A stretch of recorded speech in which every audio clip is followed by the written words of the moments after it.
우리 지난주 나눈 말씀 제가 빨리 한번 읽어드릴 테니까 잘 들어보시기 바랍니다. 여호와의 말씀이 내게 임하여 이르시되 인자의 아들은 이스라엘 목자들에게 예언하라.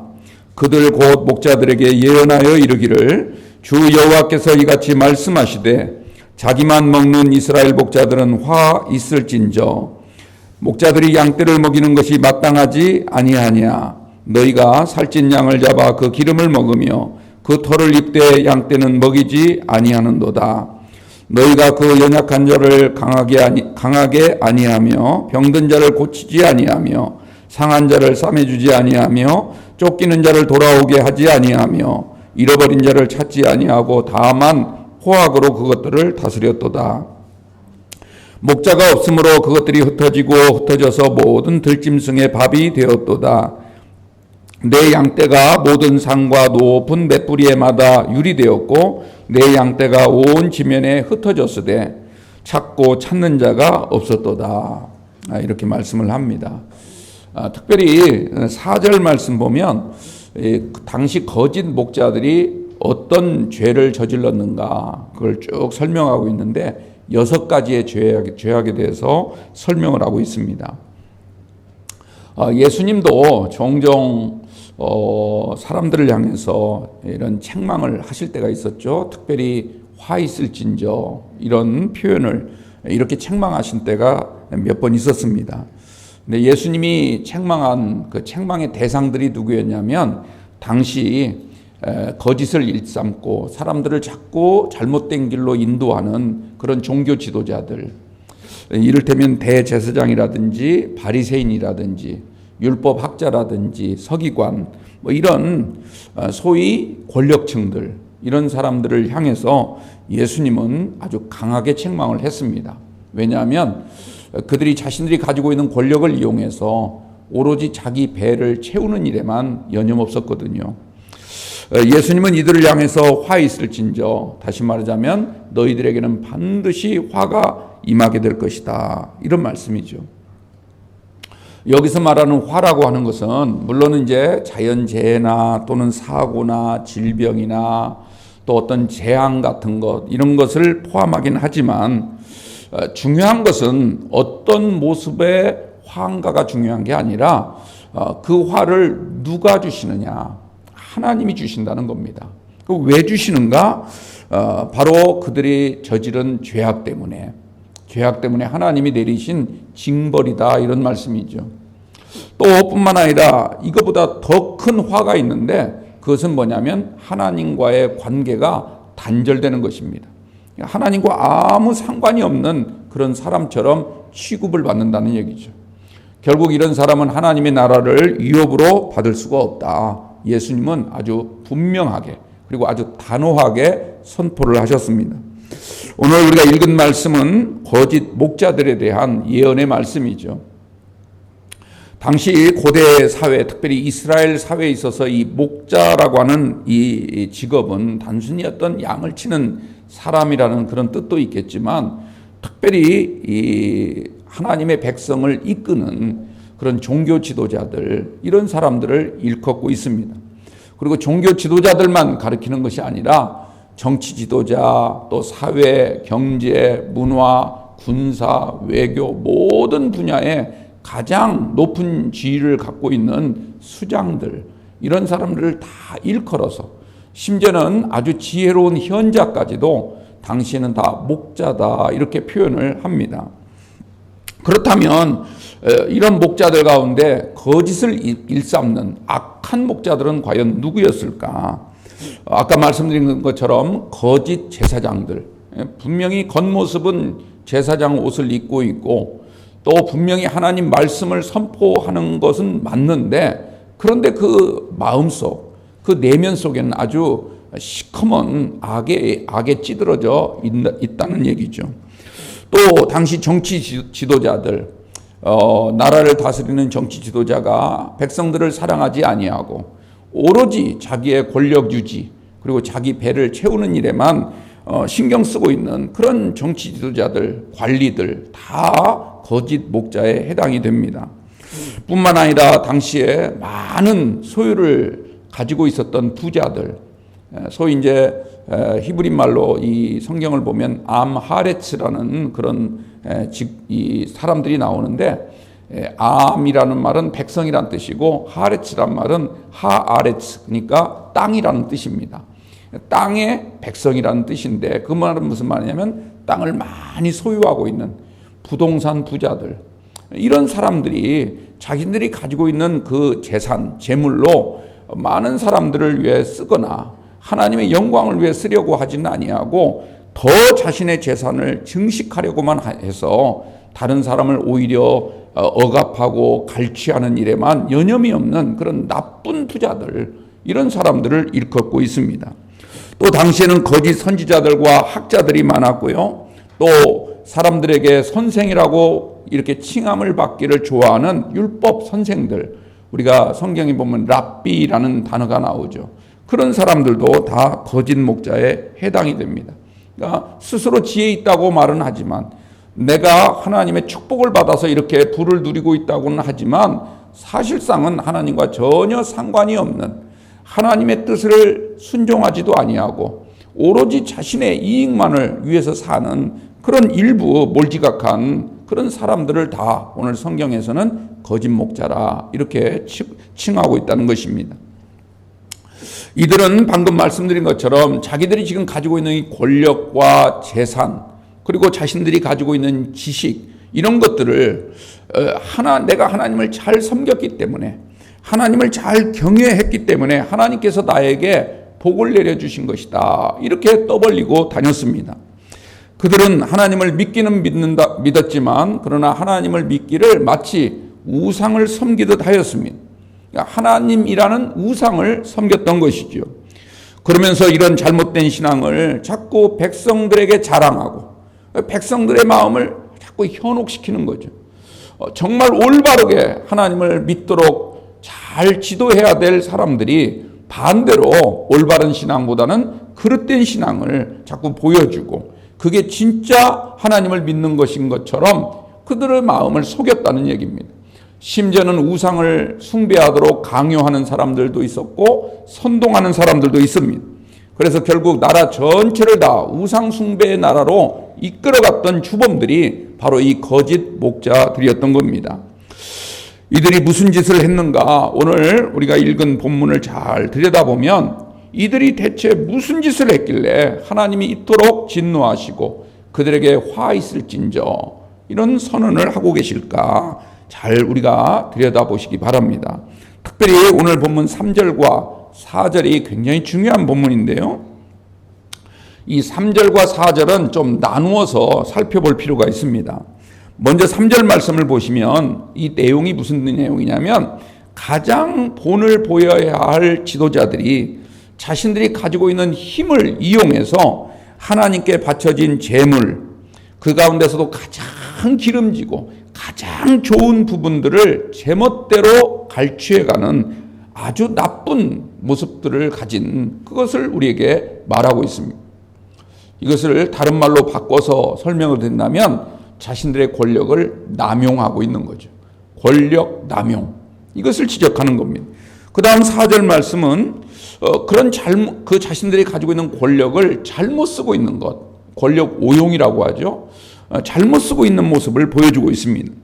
다시 말하자면 힘없는 자들을 무시하고 죽게 만드는 이런 일들을 그 거짓 목자들이 일삼았다는 얘기입니다.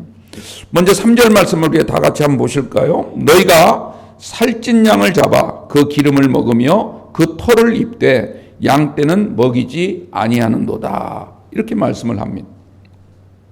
여기서 살찐 양을 잡아 그 기름을 먹었다, 이 잡았다라는 말이 아주 중요해요.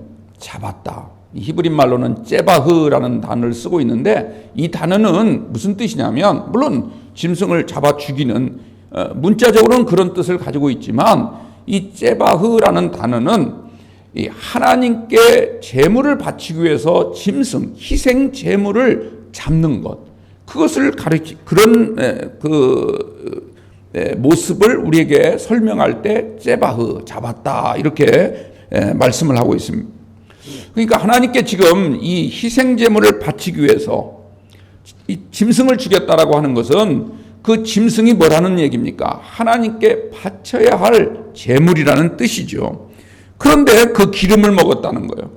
여기서 말하는 기름도 우리가 생각하는 그런 기름, 우리 요즘 건강 생각해서 기름기 잘 안 좋아하시죠? 근데 그런 기름을 말하는 게 아니라 여기서 말하는 기름은 가장 좋은 부분, 가장 사람들이 갖고 싶어하는 부위, 예를 들어 소라고 합시다.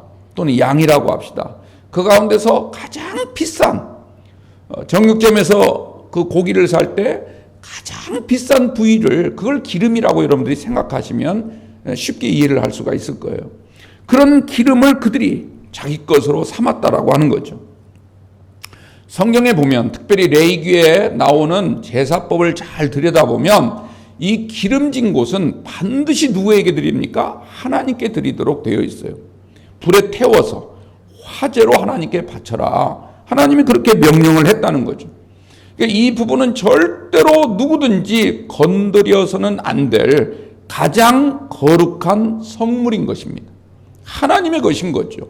근데 그것을 자기 멋대로 이 거짓 목자들이, 힘을 가지고 있는 이 악한 목자들이 그것을 잡아서 자기 것으로 삼았다. 그래서 각자 취해서 자기가 먹고 마시고 즐겼다라고 하는 그런 말씀을 지금 하고 있는 거예요. 여러분, 우리가 성경을 읽어보면 사무엘상 2장 말씀에 그 엘리의 두 아들 이야기가 나오죠. 홈니와 비느하스라고 하는 두 아들 이름이 나옵니다. 이들은 백성들이 하나님께 이렇게 제물을 가지고 오죠. 하나님께 바친 제물 중에서 가장 기름진 부분들을 갈취했습니다. 결국 그로 인해서 그들은 다 심판을 받게 된 겁니다. 블레셋과 전쟁에서 한날 한시에 다 죽임을 당했습니다. 그리고 이 소식을 전해 들은 엘리 제사장은 너무 충격받은 나머지 의자에 걸터 앉아 있다가 넘어져서 목이 부러져 죽는, 그러니까 그 아버지까지 그날 한날 한시에 죽는 이런 끔찍한 재앙을 만나게 되었던 것이죠.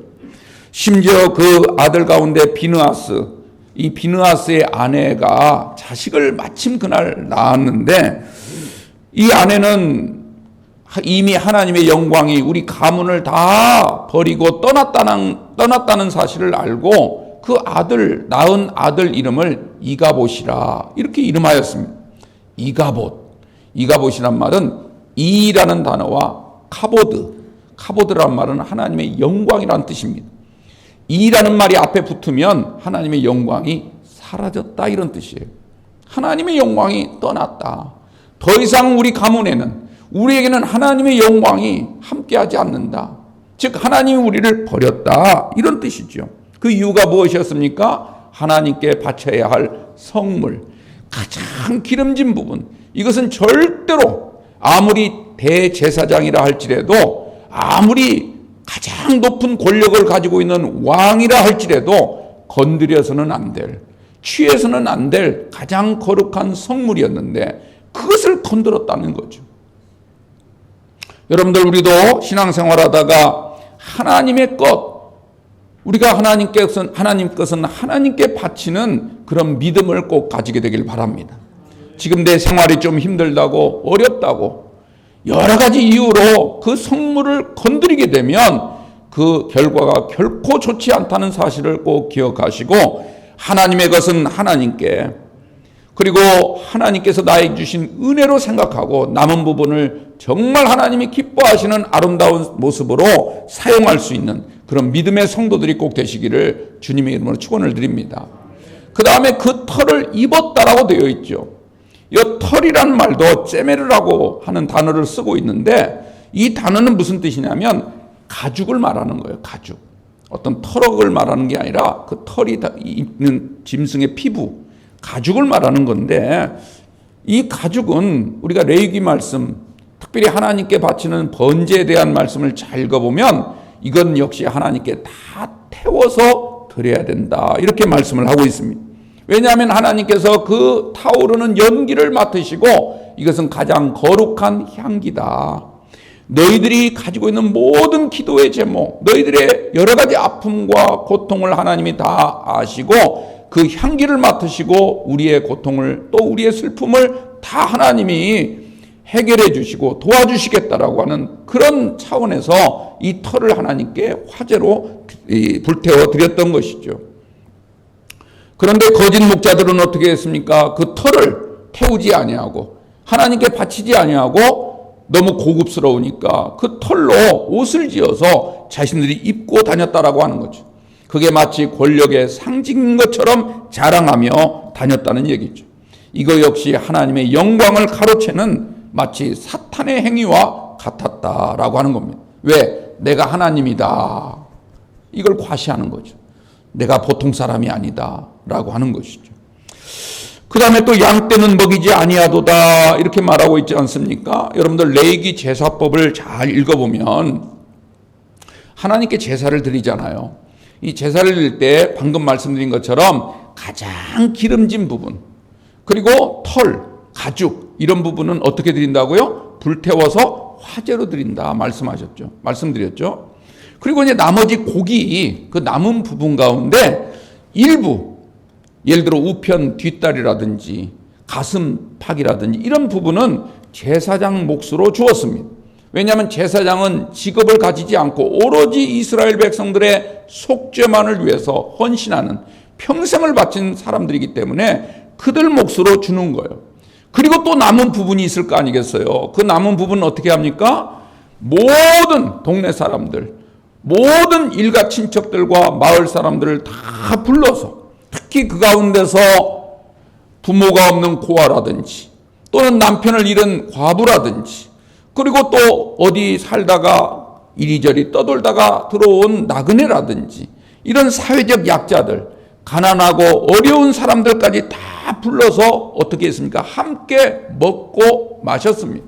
즉 공동 식사를 했다라고 하는 거죠. 교회 예배를 마친 다음에 성도들이 함께 찬실에 가서 식탁의 교제를 나누는 것처럼 이건 역시도 굉장히 중요한 의식입니다. 이건 단지 먹는 것이 아니라 하나님 앞에서 하나님과 함께 식사를 나누는 것과 같다라고 하는 것이죠. 굉장히 중요한 종교 의식인 거예요. 그런데 거짓 목자들은 어떻게 했습니까?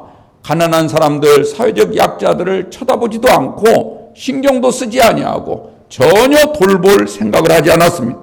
오로지 자기들의 입만 생각하고 탐욕스럽기가 짝이 없었던 게지요. 그리고 더 중요한 것은요, 여기서 사용된 단어들 있잖아요. 예를 들면 양을 잡았다, 털로 옷을 지어 입었다, 또 양떼를 기름을 먹었다, 양떼를 먹이지 아니하였다, 이런 단어들이 다 한결같이 미완료형으로 되어 있고요. 또 이 동사들이 다 습관을 나타내는 그런 의미로 사용되고 있습니다. 이게 무슨 뜻이냐면 이 거짓 목자들은 이런 악한 짓들, 하나님께 태워드려야 될 기름, 그리고 그 털을 입고 다니면서 양떼를 돌보지 않는 이런 일들이 마치 당연한 것처럼 우리들이 누릴 마땅한 특권처럼 생각하고 살았다는 것이죠. 이게 아주 고질병처럼 이스라엘 사회에 전반적으로 퍼져 있었다라고 하는 것입니다. 어떤 한두 사람의 문제가 아니라 거의 모든 사람들의 문제였다라고 하는 겁니다. 그들은 이러한 인식이나 이런 악한 행위에 이미 젖어 있었다는 이야기죠. 그래서 이런 행위로부터 온전해지려고 하는 사람들이 오히려 비난을 당하고 손가락질을 당하는 그런 상황까지 몰리게 된 겁니다. 거짓 목자들은 이런 행위를 마치 당연한 것처럼 생각하고 그 기름과 털을 마치 제 것처럼 사용하는 이런 일들을 서스럼 없이 전혀 양심의 거리낌 없이 행했다라고 하는 거죠. 결국 하나님의 것을 도적질한 셈이 되는 겁니다. 이것은 영적인 죄에 해당이 됩니다. 이런 영적인 죄를 지은 사람에게 하나님의 진노가 임하지 않겠습니까? 여러분들, 우리는 하나님의 진노를 늘 생각하며 사는 성도가 되시기 바랍니다. 하나님께서 눈에는 보이지 않지만 하나님이 오늘 이 자리와 함께 하시고 하나님은 우리의 모든 일거수일투족, 우리의 걸음걸음을 바라보시고 세어보신다는 사실, 우리의 머리털 하나까지 다 세어보신 하나님이 우리의 생각까지 다 들여다보시지 아니하시겠느냐라는 것이죠. 우리가 이런 믿음을 꼭 가지시고 하나님 앞에 거짓된 삶이 아니라 진실된 삶으로 나아갈 수 있는 우리 영광의 귀한 성도들이 되시기를 주님의 이름으로 축원드립니다. 그 다음에 이제 4절 말씀을 보면 이 4절은 조금 다르다고 했죠. 이 거짓 목자들이 힘없고 또 연약한 이 백성들에게 어떤 죄를 저지르고 있는가 6가지 죄를 설명하고 있습니다. 첫 번째는 뭐예요? 연약한 자를 강하게 하지 아니하고, 또 병든 자를 고치지 아니하고, 상한 자를 싸매주지 아니하고, 쫓기는 자 있으면 돌아오게 해야 되는데 그렇게 하지 아니하였다는 거죠. 잃어버린 자를 찾지 아니하고 다만 포악으로 그것들을 다스렸도다. 한마디로 말하자면 목자로서의 사명을 저버리고 오로지 탐욕에만 찌들어 있는 그들의 모습을 설명해 주고 있습니다. 그런데 하나님은 어떤 하나님입니까? 오늘 그 다음 이어지는 7절부터 말씀을 쭉 한번 여러분들 보세요. 7절부터 16절 말씀을 쭉 보시면 하나님이 이런 거짓 목자들을 다 쫓아내시고 할렐루야. 그들이 가지고 있는 권위, 그들이 가지고 있는 세상적인 힘 다 빼앗아 버리겠다는 거예요. 특별히 15절과 16절 말씀을 한번 보십시오. 내가 친히 내 양의 목자가 되어 그것들을 누워있게 할지라. 주 여호와의 말씀이니라. 그 잃어버린 자를 내가 찾으며 쫓기는 자를 내가 돌아오게 하며 상한 자를 내가 싸매주며 병든 자를 내가 강하게 하려니와 살찐 자와 강한 자는 내가 없애고 정의대로 그것들을 먹이리라. 할렐루야. 하나님은 의로우신 하나님이신 거예요. 하나님은 연약한 자가 고통당하는 모습을 다 알고 계세요. 참고 계십니다. 언젠가는 하나님이 반드시 정의대로 심판하실 날이 온다는 사실을 우리에게 분명히 알려주고 있는 줄 믿습니다. 당시 거짓 목자들은 오직 포악으로 백성들을 다스렸습니다. 한 줌밖에 되지 않는 세상 권력을 가지고 힘없는 사람들을 짓밟고 억누르고 그리고 괴롭게 만들었습니다. 때로는 죽이겠다고 으름장을 놓기도 하고요. 살해 협박까지 하면서 그리고 거짓 예언의 말씀을 붙잡고 백성들을 죽음의 길로 인도했던 그런 참혹한 그런 모습들을 다 가지고 있었습니다. 한마디로 참된 목자들을 찾아보기가 힘든 세상이었다는 것이죠. 그래서 백성들은 흩어지고 결국 들짐승의 밥이 되어버리고 말았던 것이죠. 거짓 목자들의 속임수에 넘어가서 거짓 가르침에 놀아나다가 결국 다시 노예 신세로 전락하고 마는 이런 일들이 당시의 현실이었다라고 하는 겁니다.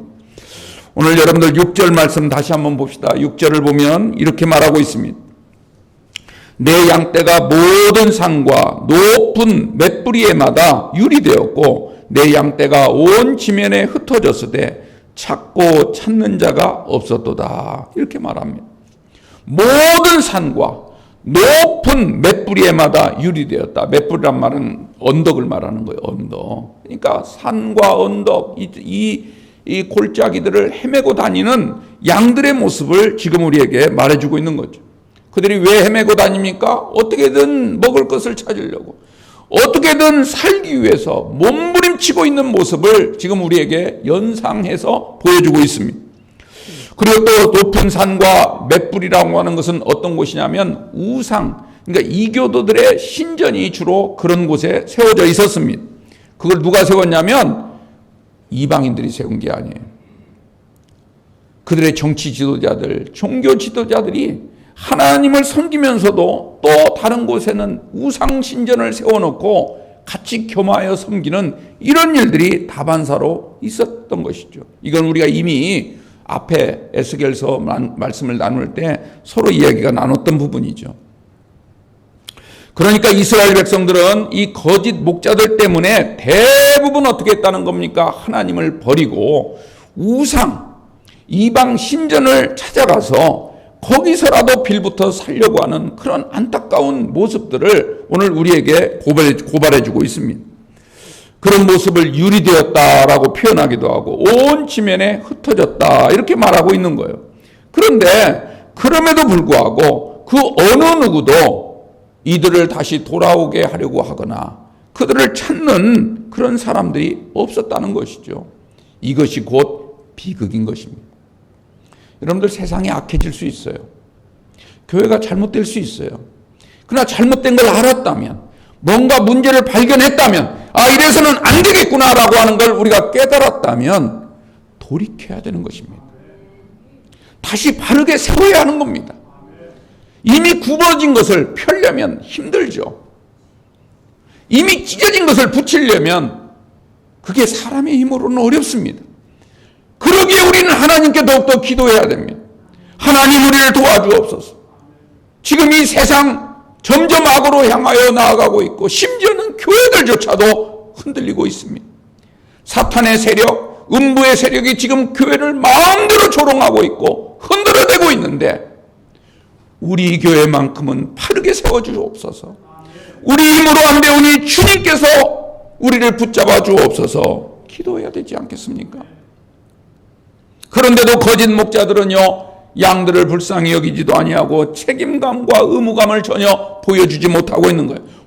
오직 자기 배만 불리려고 하는 생각을 가지고 있다 보니까 하나님이 얼마나 화가 나시겠냐는 것이죠.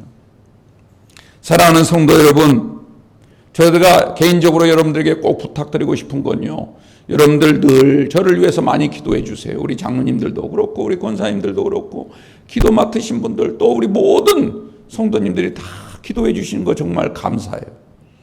기도하실 때마다 꼭 여러분들 잊지 마시고 정말 바른 목자가 되게 하여 주옵소서.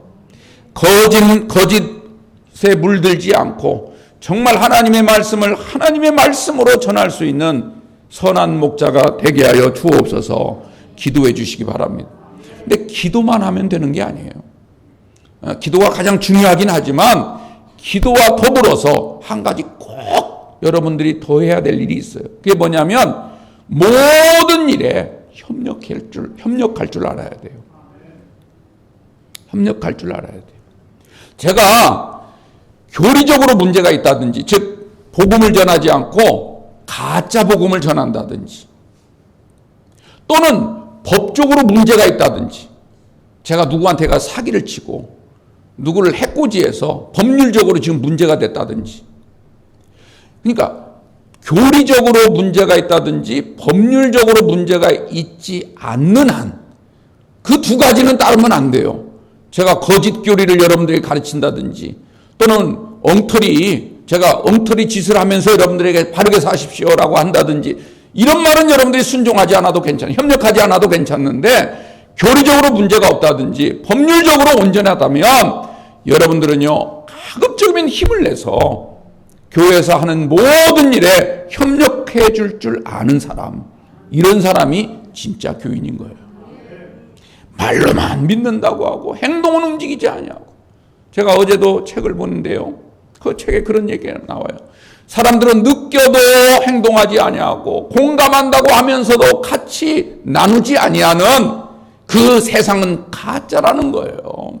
성경에도 주님이 말씀하시죠. 사람들이 춤을 춰도 피리를 불어도 춤을 추지 아니하고, 장례가 나서 슬퍼해도 같이 눈물을 흘리지 않는 그런 세상은 사악한 세상입니다. 여러분들, 우리는 다 주님의 마음에 공감할 수 있는 그런 은혜가 있기를 바랍니다. 성령의 만져주심을 경험하기를 주님의 이름으로 축원합니다. 그래서 제가 정말 바른 목회를 할 수 있도록, 정말 참된 복음을 전할 수 있도록 여러분들이 기도해 주시고, 기도만요? 아니에요. 협력해 주셔야 돼요. 왜냐하면요, 거짓 목자가 처음부터 나는 거짓 목자가 돼야지 이렇게 생각하고 목회하는 사람이 어디 있습니까? 처음에는 다 순수해요. 다 진실되게 목회하려고 하지만, 그러나 목회하다 보면, 성도들의 마음을 자꾸 맞추려고 하다 보면 복음에 조금 문제가 생기는 경우가 있어요. 그러다 잘못되면 변질되는 거예요. 자꾸 성도들이 듣고 싶어하는 말만 전하게 되고, 하나님을 기쁘시게 하는 게 아니라 성도들만 기쁘게 하려고 하는, 물론 성도들 기쁘게 하려고 했습니다. 하지만 하나님이 싫어하시는데도 불구하고 성도들 귀만 생각하고 복음을 설교를 전한다면 그건 잘못된 것이지요. 여러분들 누구나 처음에는 다 잘해보려고 하지만 그 잘해보려고 하는 마음이 사라지는 경우가 뭡니까? 사람 마음에 탐욕이 들어가고 자꾸 인간적인 생각, 세상적인 방법이 자꾸 사용되다 보면 자연스레 변질되고 타락하게 되어 있다라고 하는 거예요.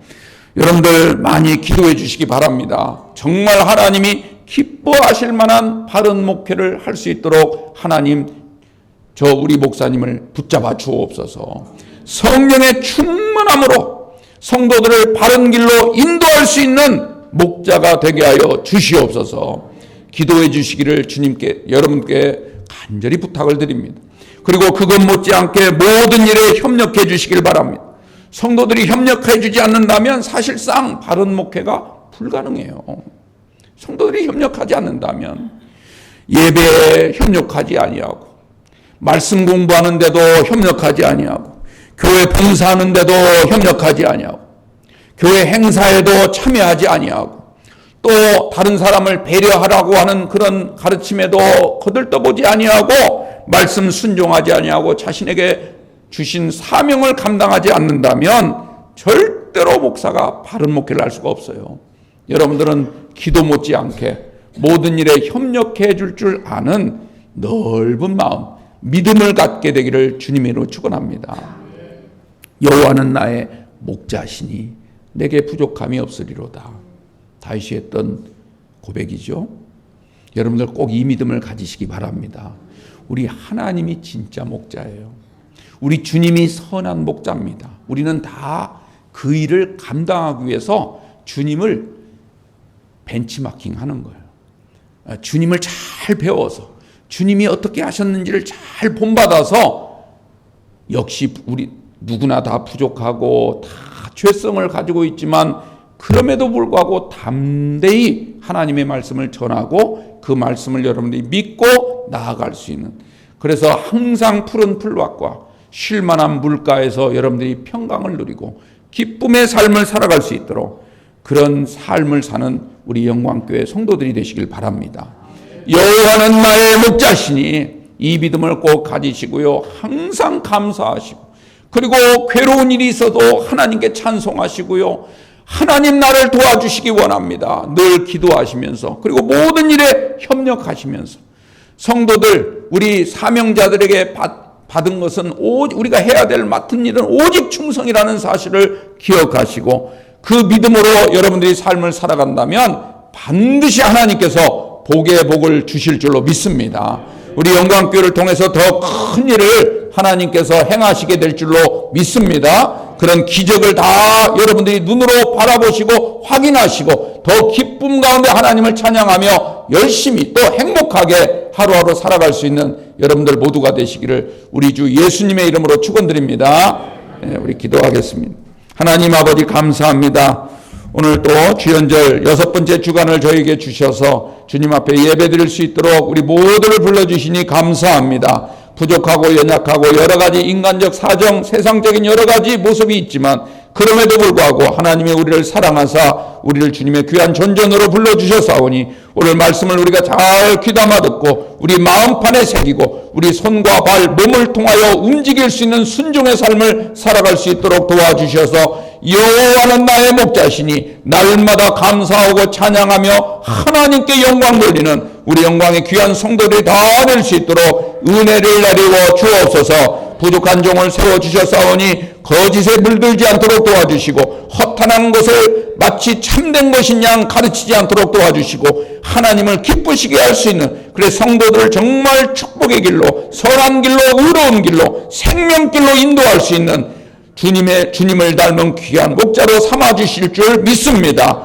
이 모든 일을 하나님께 간구하며 우리를 죄악 가운데 건지신 예수님 이름으로 감사하며 기도하옵나이다. 아멘.